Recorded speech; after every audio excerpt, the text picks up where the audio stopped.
France Info.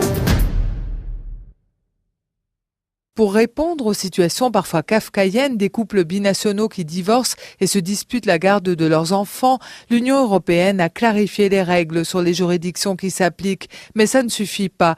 Pour preuve, les centaines de pétitions adressées au Parlement européen et qui visent pour la plupart l'Allemagne. L'eurodéputée Virginie Rosière de la Commission des pétitions. Aujourd'hui, on a un règlement européen qui arbitre dans quel pays ça doit être jugé et selon quels critères. Simplement, quand vous avez un parent allemand, il va systématiquement devant les tribunaux allemands et il obtient systématiquement un gain de cause.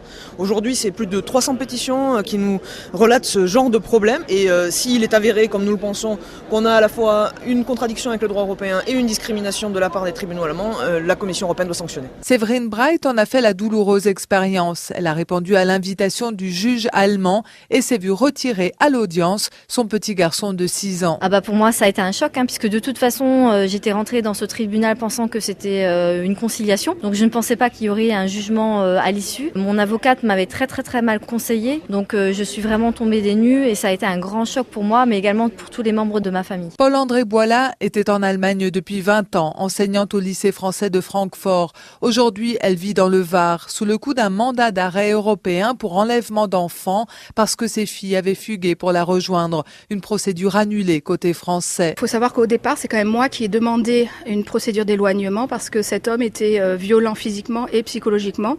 Et au lieu que ce soit cet homme qu'on a écarté pour protéger mes enfants, pour le bien de mes enfants, en fait, c'est moi qu'on a écarté et qu'on essaye d'évincer, de détruire complètement. On essaye en fait, si vous voulez, de détruire le lien avec le parent non allemand. Et la culture française, puisque le Jugendamt avait décidé de retirer mes enfants de l'école française. Maître Grégory Dieudonné a déjà défendu une vingtaine de cas.